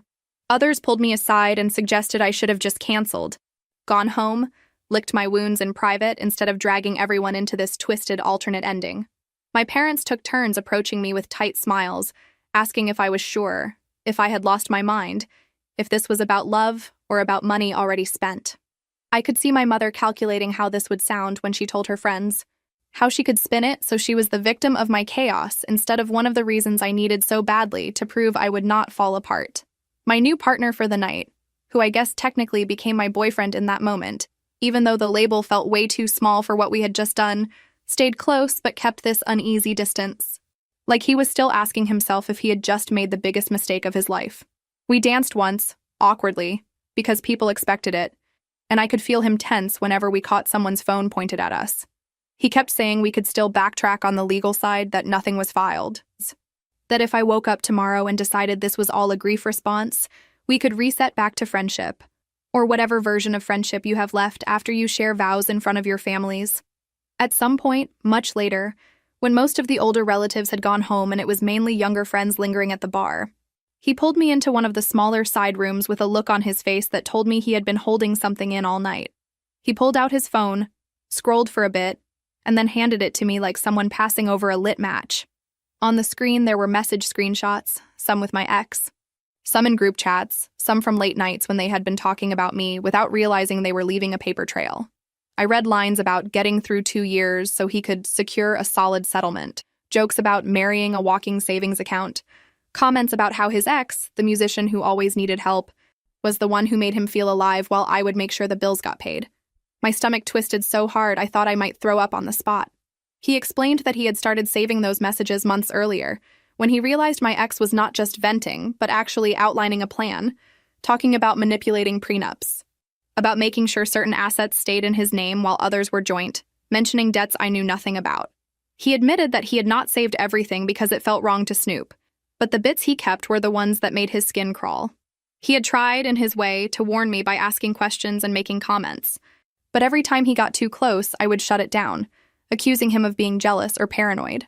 We ended up in the hotel suite that was supposed to be my wedding night room, sitting on the edge of the bed, looking at the perfectly arranged rose petals like they belonged to someone else's life. He asked if I wanted him to delete the messages so I did not have to see them again, but I told him to send them to me instead. I wanted the receipts, not so I could post them publicly, at least not yet, but because I needed to know I was not crazy for feeling what I was feeling. My phone buzzed over and over as the screenshots came through. In between them, messages from my ex started popping up again from a different number. Long paragraphs about panic, about family pressure, about how he had made a mistake and wanted to talk. I did not respond that night. I watched the notifications stack up and then turned my phone face down on the nightstand. We talked until dawn instead, about who we were outside of my ex, about how we had gotten here, about whether anything real could possibly grow out of this mess, or if we were just trauma bonded. I admitted that part of me was using him as a shield from humiliation, and he admitted that part of him was using me as proof that he was not as passive as he had always been. It was not romantic or cute. It was honest in a way that scared both of us. At some point, exhausted and still in my dress, I fell asleep with my head on his shoulder and the taste of cake and bitterness still in my mouth. The next morning, the wedding coordinator knocked on the door with a tight professional smile, asking about checkout times and leftover decorations and how we wanted to handle the cake that had barely been touched. It felt absurd to talk about centerpieces and deposit refunds when my entire relationship status had flipped inside out in less than a day. My new partner and I looked at each other across the room, both of us with that shell-shocked face you get after a car crash, and we both started laughing again, the kind of laughter that sounds suspiciously close to crying. We decided to still go on the honeymoon trip, which I know sounds insane, but the flights and the hotel were already paid with a loan that had my name on it. Canceling everything would not magically put the money back in my account, and the idea of sitting at home answering calls from relatives and neighbors asking what happened made me physically ill. My parents were furious about it, of course. My mother called to say it was inappropriate to go on the trip with someone else, that I was disrespecting the seriousness of what had happened. I reminded her calmly that the man who disrespected the seriousness of it was the one who skipped town after texting me, not the one who stayed and faced the fallout right next to me. On the flight, I spent most of the time staring out the window and pretending we were just two random people going on vacation instead of whatever we had become. He kept checking on me, asking if I was eating enough, if I felt okay, if I wanted to talk, or just sit in silence. We ended up somewhere between talking and silence, narrating small stupid things like how weird it felt to still be wearing our wristbands from the reception and how my hair still smelled like hairspray and stress. There were moments when we would both get quiet and I could feel the heavy unspoken question hovering between us. What are we going to be after this trip ends and real life comes crashing back? The week away was not some magical reset. We argued more than I expected, mostly about what our story would look like to the outside world. He was convinced we needed to make our relationship official quickly, not just emotionally, but legally, to show that we were serious and not just a rebound scandal. He kept saying that real commitment would help stabilize everything, especially if my ex decided to escalate his drama. I pushed back hard, reminding him that my original plan had been to marry someone who casually plotted to use me for money, and I was not going to make another giant legal decision just to prove a point on a social media app. In between those conversations, we went through the practical mess my ex had left behind. Sitting in the hotel room one afternoon, he pulled out some more bank statements and messages he had screenshotted, showing me transfers that had been made from the joint account my ex had convinced me to open months earlier, so we could practice managing money together like a team. There were withdrawals that looked like rent payments, transfers marked as loans, and a few expensive purchases that definitely never showed up at our apartment. My gut clenched when I recognized the timing lining up with the crisis posts his ex used to make on her profile about almost getting evicted and needing help. I logged into the account myself and went back through the statements, feeling my chest tighten more with every line. There it was, plain as day. Chunks of money leaving the account, sometimes just before he would tell me he could not cover his part of the utilities that month. He had been covering someone else's life with my savings, and then letting me think I was unstable for worrying about our finances. It was like finding a second betrayal tucked neatly inside the first. I did cry then. Ugly, hiccuping sobs that I tried to smother in a pillow so the guests in neighboring rooms would not hear. And he sat beside me with this helpless look on his face like he wanted to fix it, but knew he could not. We made a decision by the end of that week that felt both responsible and unsatisfying. We were not going to sign any legal paperwork yet. No courthouse, no license, no name changes. We would go home as whatever we were, something between best friends and partners, and see if anything stable could be built once the dust settled. It was strange to make such a grown-up decision while still sharing a hotel bed with someone who knew what my ex had called me behind my back. But I think deep down we both knew that if we rushed into a legal marriage out of fear and pride, we would eventually resent each other, and I was exhausted from being tied to men through resentment. Back home, reality hit faster than jet lag. I could not stay in the apartment we had shared. Too many memories. His energy still lingering in every corner. My new partner and I found a smaller place across town, one bedroom for us and space for a nursery. Moving out of that old apartment felt like shedding skin I had outgrown.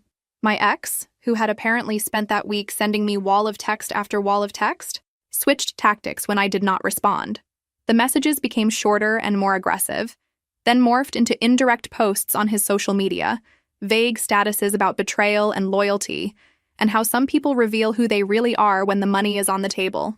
Mutual friends started messaging me with screenshots, asking what was going on, If it was true that I had run off with his best friend, if he really had never sent that text and I had made it up to justify some kind of affair. I finally agreed to meet him once, in a coffee shop we used to go to every Sunday. I picked that place on purpose because it was public, because the staff knew us, because I needed the safety blanket of neutral territory. I got there early, ordered a drink I barely touched, and waited with my printed screenshots in a folder inside my bag.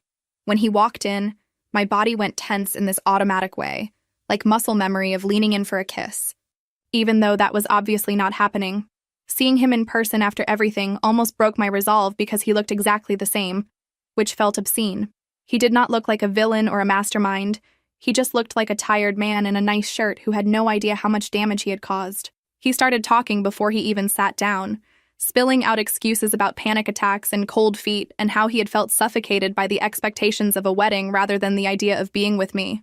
He said his therapist, who I did not know he had told him he needed to be honest with himself about not being ready, and that he thought canceling at the last minute would hurt less than going through with it and divorcing later. I listened without interrupting for longer than I thought I could manage, letting him dig his own hole deeper with every word. Then I slid the folder across the table and told him to read. Watching his face as he took in the messages and bank statements was like watching a mask crack.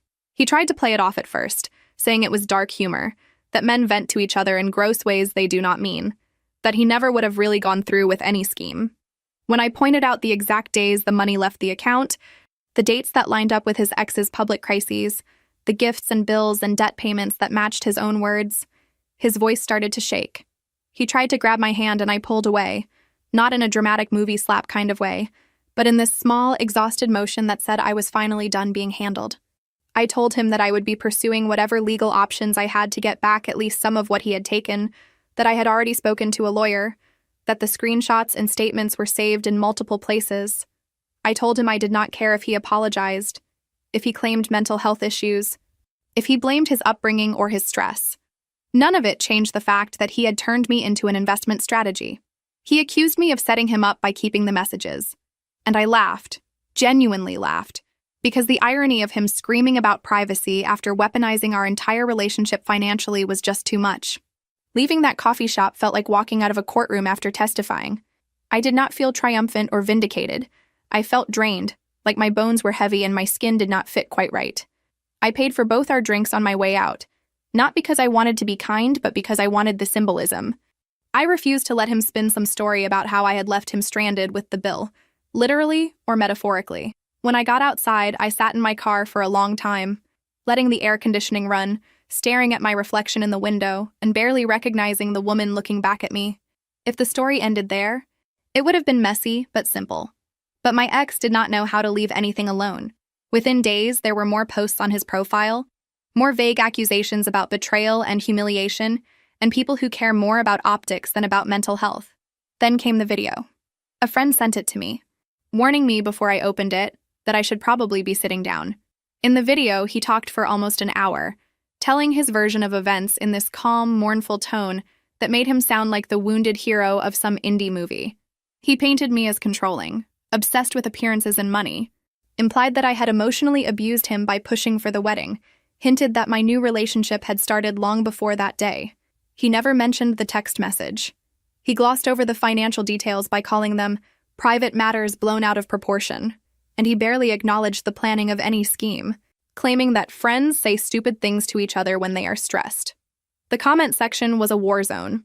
Some people defended him fiercely, saying they had always seen me as intense and materialistic, that it was obvious he had been pressured into the wedding. Others called him out, asked where the proof was, reminded everyone that canceling by text was proof enough of his character. My name stayed off the screen, but everyone who knew us knew exactly who he was talking about. At work, things started to get awkward in ways that had nothing to do with my actual performance. I worked as an account manager at a marketing company, and part of my job was maintaining relationships with clients who wanted to trust the person handling their campaigns. My ex tried to contact me at work, calling the main line repeatedly until someone transferred him. When I refused to take the call, he sent emails to my work address, then started messaging colleagues through a professional networking site asking them to convince me to talk to him. It was harassment, but the cowardly kind, from behind screens. My supervisor finally called me in after the front desk logged the calls and complaints for days in a row. She used a lot of sympathetic language, But the message was simple. The promotion I had been in line for was going to be delayed until things settled down. That phrase made me want to scream, because nothing about my reality had any intention of settling. I filed my first police report after that incident, hands shaking as I answered questions about past behavior and current concerns. The officer was patient but clearly overworked, explaining restraining orders and paperwork and timelines in a flat tone that made me feel like just another case file in a drawer. It took weeks to even get a temporary order in place, and in that time my ex kept hovering around the edges of my life like a ghost that refused to realize it was dead. In the middle of all this, my new partner and I had our first real blow-up. He wanted to go nuclear publicly, to release all the receipts, to call out every lie in the video, to drag my ex through the same mud I was drowning in. I wanted to pick my battles, to keep some privacy, to let the lawyer handle the legal angles while I tried to hold on to what was left of my job and sanity. We yelled, said things that sounded like accusations even when they were meant as fears. Both of us stretched so thin that everything felt like an attack.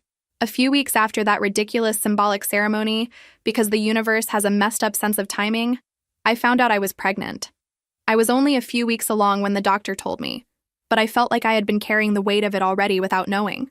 Sitting in that medical office, listening to her talk about vitamins and appointments and stress management, my brain ping-ponged between excitement and pure terror. When I told him that night, he looked like someone had pulled the floor out from under him.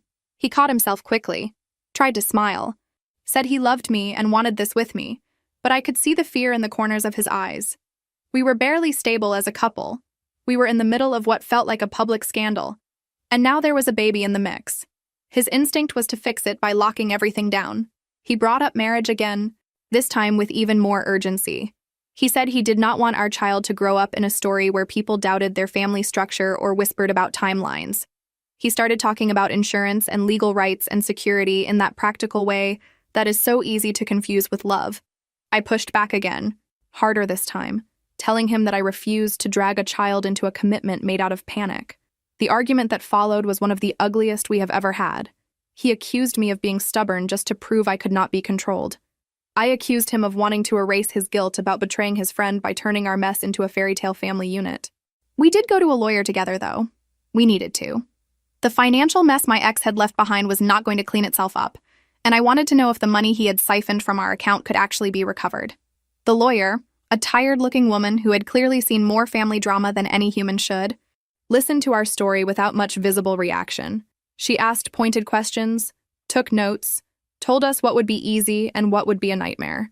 She said we had a decent shot at getting back at least a portion of what he had taken, especially with the documentation we had. She also warned us that it would not be quick, that we needed to brace ourselves for hearings and delays and the constant reopening of wounds. As if that was not enough, my ex's video kept circulating. It never went viral in a massive way, but in our circle, in our town, on those local gossip pages that thrive on other people's misery, it might as well have. Strangers who recognized me from the background of old photos would give me looks in grocery stores, at the gym, at the park. Some looked sympathetic, some looked gleeful, some looked like they were trying to guess if the baby bump they thought they saw was his or my new partner's. I tried to stay off that social media app, but people kept sending me screenshots anyway, convinced I needed to know who was on our side and who was not. At some point, we realized silence was not working for us anymore.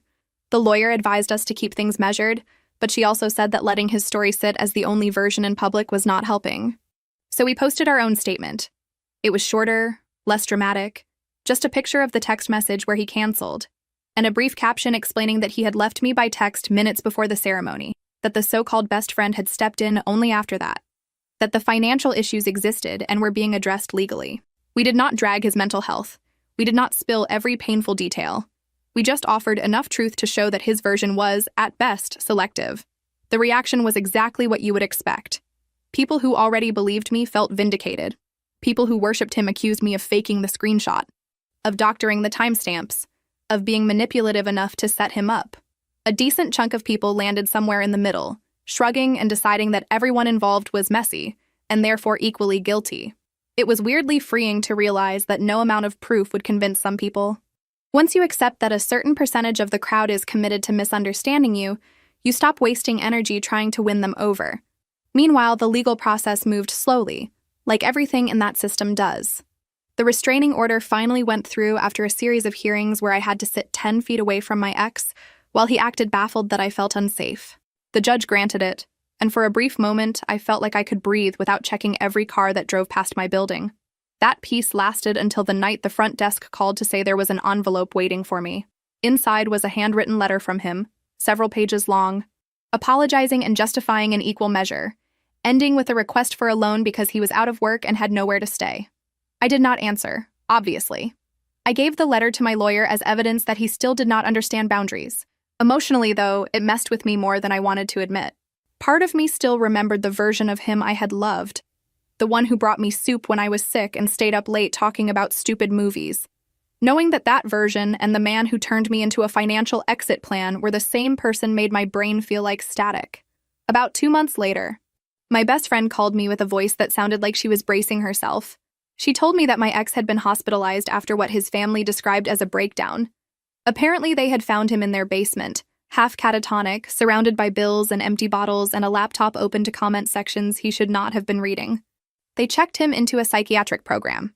His mother reached out to me, leaving this voicemail where she cried and begged me to consider visiting him, saying it might help him stabilize, that he was talking about me nonstop, stuck in a loop. I wrestled with that for days. My partner, who had once wanted to set his phone on fire, seemed weirdly shaken by the news, too.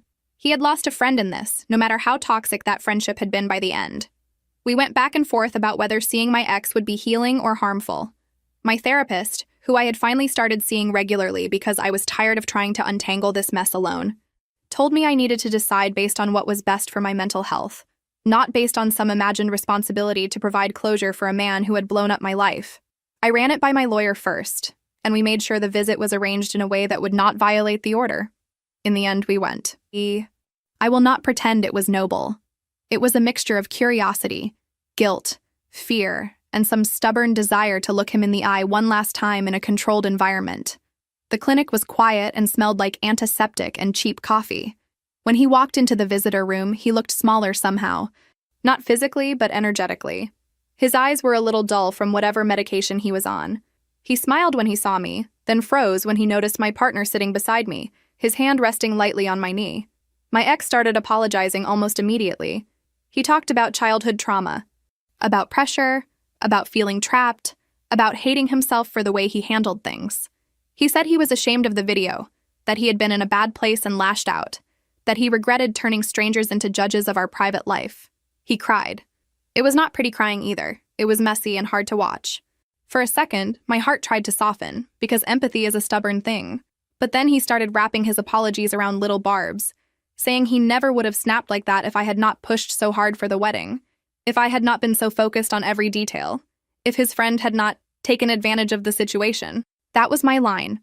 I realized in that moment that he still saw himself as the main victim in the story. Yes, he was hurting. Yes, he was clearly unwell. But buried in every sorry was a hidden accusation that someone else had pushed the first domino. I told him that I hoped he got the help he needed, that I did not wish him harm, but that whatever connection we had was over, not just romantically, but in every possible form. Then I got up and left, my partner following silently. In the parking lot, we both stood there for a long moment, staring at the building, feeling the weight of 10 years of intertwined lives finally loosen a little. Life did not magically become peaceful after that, but the drama started to shift from explosive events to slow, grinding repairs.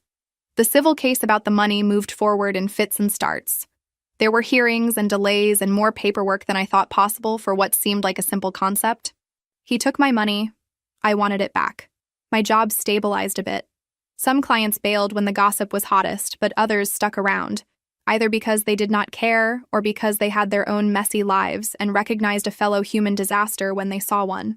I worked hard, not just at being good at my job, but at being boring professionally, so that eventually my name in the office would be associated more with reliable deliverables than with dramatic stories. At home, we tried to build something like a normal routine. The pregnancy forced a kind of discipline on our chaos. There were doctor appointments and budgeting and conversations about childcare instead of just about lawyers and rumors. We still fought, sometimes loudly, sometimes about old wounds that refused to die. He struggled with guilt about his role in all of it, worried that our child would grow up hearing that their father had once been the best friend of the man who hurt their mother. I struggled with trust, with wondering if I was capable of choosing partners who did not secretly see me as a ladder or a shield. About 7 months after that ridiculous symbolic ceremony, we did finally get legally married, and by then, I was about 7 months pregnant. It did not happen in some grand romantic gesture. We were at the county office dealing with paperwork for insurance, parental documents, and pre-registration stuff for the hospital. And at some point, we looked at each other and realized that emotionally, we had already chosen each other in all the ways that mattered. The legal part was catching up. We stood in a small, bland room with a bored clerk, said the simplest vows imaginable, signed our names, and walked out married in a way that felt strangely more solid than the elaborate performance had ever promised to be. Our daughter was born about 2 months after we signed those papers, a little earlier than expected after a stressful few weeks where my blood pressure refused to behave. The labor was long and messy and absolutely not the cinematic scene people like to post about. When she finally came out, tiny but loud, something in my chest shifted again. Holding her, I felt both more fragile and more grounded than I had in years. My ex sent a short message through the lawyer after hearing the news, just a sentence congratulating us and wishing the baby health. It was the first communication from him that did not try to rewrite history or tug on guilt. And honestly, that was a relief. The civil case eventually ended in a settlement. He agreed to pay back $12,000 over 3 years, which was roughly half of what he had taken from our joint account. After attorney fees and taxes and whatever else the system decided it needed, the amount we actually saw was almost symbolic. For a while, that infuriated me. I wanted the money, obviously, but I also wanted the principle of it to feel bigger. Over time, I realized what mattered more was the official acknowledgement that he had done something wrong, something that required restitution. It was a line in a document that said I had not imagined the whole thing. 3 years after our daughter was born, she was running around a park on a sunny afternoon when I heard a very familiar voice say my name. I turned, and there he was, sitting on a bench, looking worn out but steadier somehow. He stood up, hands visible and empty, like he wanted to show he had no intention of causing trouble. My husband, because it still feels strange sometimes to use that word about the man who once stood at the altar as a stand-in, moved closer to me instinctively. Not aggressive, but clearly protective. My ex told us he had moved back to town a few months earlier for a job in a small accounting office. I asked if his family knew he was back. He shook his head and said they barely spoke anymore, that they blamed him for the embarrassment, the hospital stays, and the financial mess. His mother had sent him one card after he got out of the program, but that was it. He said he was still in therapy, still on medication, still working through his mess. He looked at our daughter, who had wandered over because that is what toddlers do, and his face softened in this way that was complicated to watch. He said she was beautiful, then quickly corrected himself and said he hoped that was not overstepping. He did not ask to hold her or for pictures or anything like that. He just nodded and said he finally understood what he had thrown away, not just a relationship, but an entire possible life. We talked for maybe 5 minutes. It was civil, awkward, full of small silences. When he walked away, I did not feel the rush of anger or the painful squeeze of nostalgia I had expected. I mostly felt tired and, weirdly, indifferent. It was like my brain had finally filed him under past, instead of keeping him in the active threats folder. Later that night, lying in bed with my husband snoring softly beside me and our daughter's monitor buzzing quietly on the nightstand, I realized that indifference was the closest thing to peace I was probably ever going to get from that situation. What almost nobody ever asks about is the part in the middle, the boring-looking years that were not actually boring at all, the stretch of time where we had to turn this wild origin story into something that worked on a random Tuesday night when the trash needed to go out and the baby would not sleep. After the settlement was signed and the legal email slowly stopped, there was this strange quiet that did not feel peaceful at first. It felt like when a loud appliance finally turns off and you realize your ears are still ringing.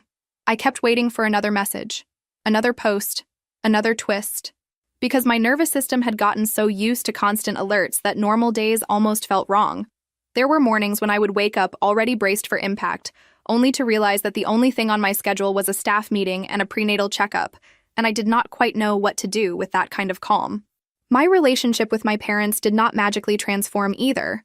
For a long time, my mother told the story in a way that made her look like the long-suffering parent of a reckless daughter who apparently collected scandals the way other people collect mugs. She would tell people that I had been through a lot, that my heart was too big, that I was impulsive, And she somehow always forgot to mention that the man who abandoned me had also drained my savings while she kept asking if I really needed therapy or if I was just tired. At first, I tried to correct her every time, to jump in and give the factual version, but that turned every family gathering into a debate club. Eventually, I stopped arguing and just limited the audience. If someone genuinely wanted to know what had happened, I told them myself over coffee, without her narration over the top. There were also the small, unglamorous victories that I do not put in the headline when I tell the story, like the first time my husband and I got through a big argument without threatening to leave, or the first time we paid a bill from a savings account that was not tied in any way to my ex. We went to therapy, separately and together, not because we were on the verge of breaking up every week, but because we both knew our foundation had been poured in a storm. The therapist made us talk about things we had been avoiding, like the fact that the day he said yes at the altar was also the day he finally stopped avoiding his own feelings, and that it came with guilt he did not know where to put. She poked at my habit of bracing for abandonment even when he was just running late, and at his habit of overcompensating with big gestures whenever he felt even a little bit like the bad guy. Work changed, too. After a while, I realized that no matter how competent I was, there would always be colleagues in that first company who secretly saw me as the messy one, the woman from the wedding video and the ex-drama. It was not even malicious most of the time, just one more label stuck to my name. So I quietly started sending out resumes. Not in a frantic way, but in that slow, steady way you do when you are ready for a new chapter. When I finally switched to a different firm, one where almost nobody knew my personal history, it felt like stepping into a room without a spotlight on my back. Within a year at the new firm, I made senior account manager, a position equivalent to the promotion I had lost at my old company. This time, my advancement was based solely on my work, not on anyone's perception of my personal drama. I still disclosed the basics to my new manager because I did not want to hide it completely, but it was different telling the story as past context instead of as the latest episode of my current life. Our daughter grew from a tiny bundle in the hospital bassinet into this loud, opinionated little person who has no idea how complicated her origin story is. To her, the world is simple. She knows that her parents met at a wedding and that there was a mix-up with the original plan, which is the only way we can make it sound funny instead of tragic when she asks why there are pictures of her father in the wedding album even though the grown-ups keep joking about a missing groom. She loves the photo of me in the big dress twirling her around in our tiny living room many months later, more than any picture from the actual reception.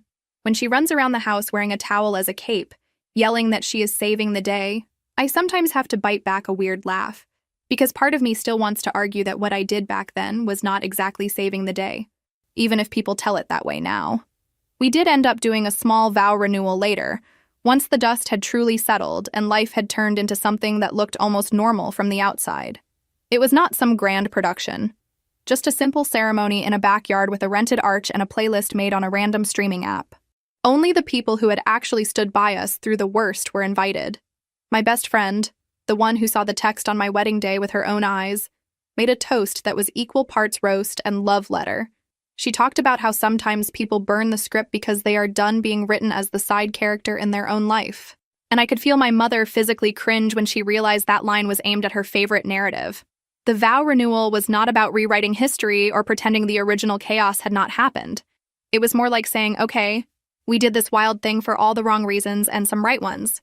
And instead of pretending it was a fairy tale, we are going to own how messy it was and still choose each other on a regular Tuesday, with no audience and no drama.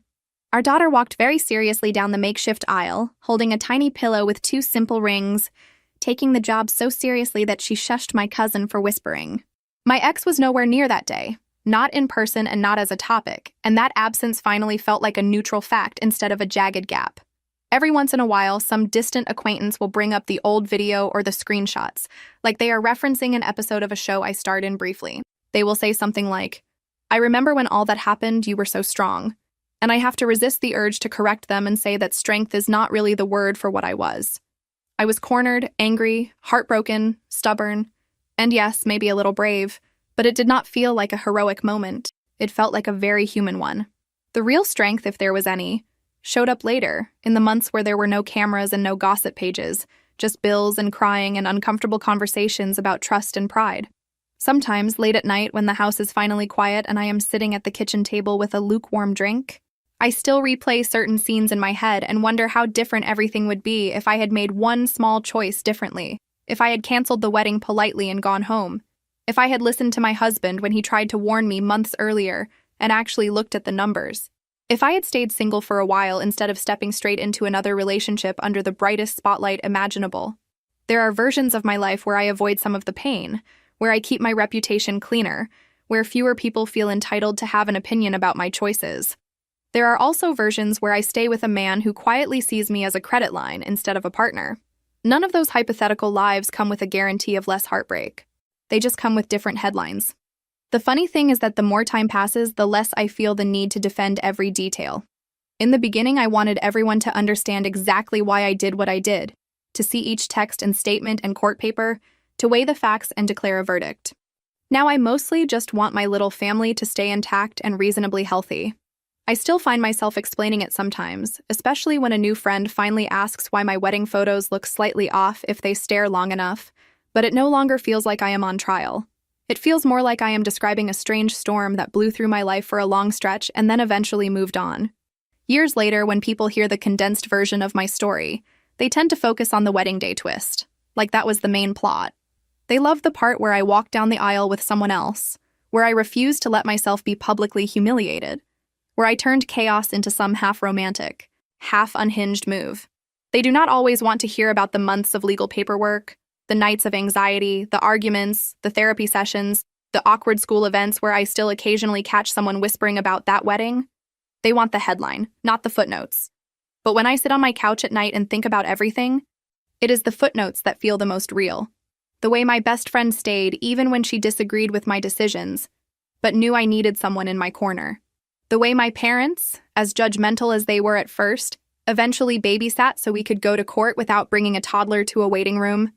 The way my husband and I learned to fight without turning each other into enemies, to apologize without keeping score, to build something that did not rely on pretending our origin story was not a complete mess. If you had told me on that morning, when I first looked at my phone and saw those few cruel sentences, that this was where I would end up, I probably would have laughed in your face and then burst into tears. I used to think stability came from making all the right choices in the right order. Now I know it sometimes comes from making the most honest choice available in a terrible moment and then dealing with the consequences one day at a time. I am not proud of every decision I made, and I am sure there are people out there who still tell my story in a version where I am the villain. That is fine. They were not the ones who had to live it. I tell you all of this not because I think anyone should copy what I did, but because I refuse to be reduced to that girl who got dumped by text and either collapsed or turned into a meme. I was humiliated. Yes. I was also angry, impulsive, stubborn, reckless, and sometimes brave in ways that did not look pretty. I blew up my own life in order to avoid being quietly erased from it. In the end, I got something that looks suspiciously like a family out of the wreckage, but it is not a reward or proof that I did everything right. It is just the life that grew out of all those imperfect choices, and for better or worse, it is mine to live with every day.